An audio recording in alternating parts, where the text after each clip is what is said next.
Every single day, I'm gonna make something great. That's my way. Every single day.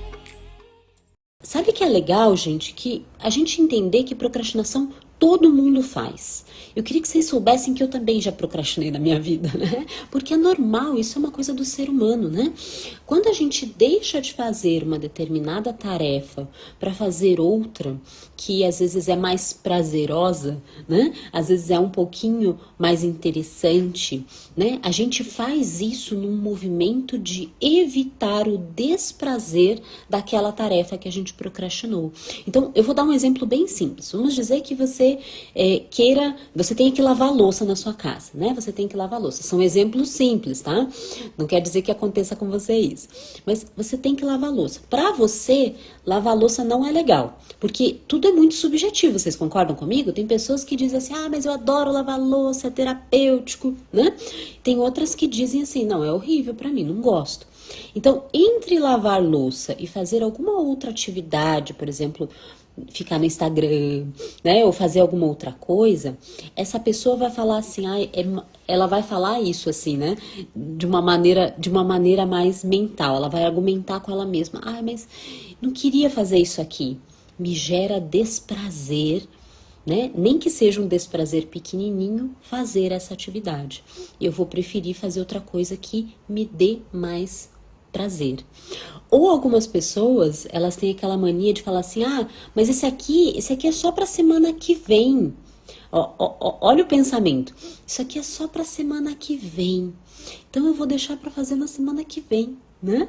Daí aquela pessoa que deixa para a última hora e daí depois quando ela vai fazer, daí já tá em cima da hora, né? Daí ela tem aquele pico de estresse, né? Ela tem aquele pico de estresse porque daí o trabalho que ela podia ter feito calmamente, ela faz loucamente, né? Ela faz loucamente porque ficou em cima da hora ou ela ficou atrasada para entregar aquilo, né? Então, às vezes, isso também tá ancorado numa dinâmica de estresse, tá? A procrastinação, ela pode ser uma autossabotagem, né? Aqui daí sim inconsciente, para manter você num nível de estresse e ansiedade alto. Tá? Se de alguma forma isso for interessante ou a tua dinâmica emocional estiver ancorada aí, né? Você é uma pessoa que tem uma ansiedade muito alta, pode ser que a procrastinação esteja sendo uma autossabotagem para você manter o teu nível de estresse e de ansiedade alto. Olha que interessante a gente pensar isso, né? Porque às vezes isso está na sua dinâmica, né? Isso está ali no teu dia a dia e você não se dá conta. Então, o mais interessante aqui é a gente pensar, procrastinação não é preguiça, não é falta de força de vontade, não é uma falha de caráter. É quando você de alguma forma evita aquela emoção que é desconfortável de realizar determinada tarefa. E quais são os motivos de algumas pessoas evitarem esse desconforto de algumas tarefas? Elas têm uma dificuldade na regulação emocional, né? Na autorregulação, como a gente chama, né? Tem algumas pessoas que elas são mais mais flexíveis em lidar com as próprias emoções, principalmente as emoções negativas. Elas têm mais contato com as próprias emoções, elas sustentam mais as emoções, e tem pessoas que têm um baixo contato.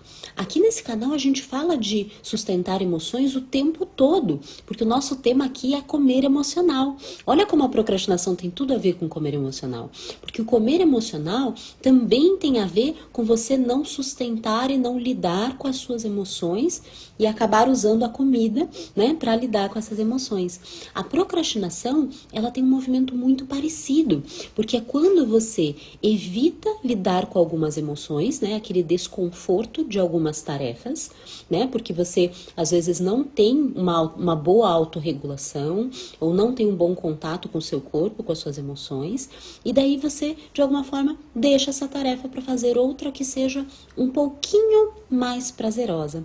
Olha que interessante, nem sempre a procrastinação é eu deixar de fazer aquela tarefa e fazer nada, né? Às vezes a pessoa deixa de fazer aquela, ela vai fazer outra que seja um pouquinho mais prazerosa.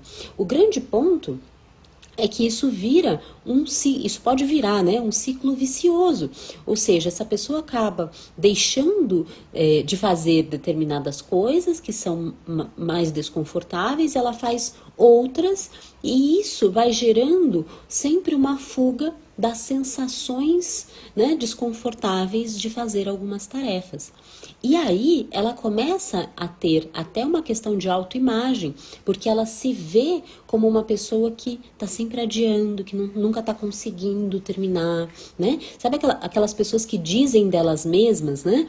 Ah, eu sou assim, eu não consigo concluir nada do que eu faço, eu estou sempre atrasada, né? Pensa o que vai acontecendo, né? Porque quando a pessoa deixa de fazer, vamos dizer, eu peguei o exemplo de lavar louça, né? Ela deixa de lavar louça e ela vai lá ficar no Instagram, né? Ela vai assistir alguma coisa que ela gosta, um vídeo legal. Quando ela faz isso, de alguma forma vai trazer uma emoção mais agradável do que aquele desconforto que ela estava evitando lá do lavar a louça.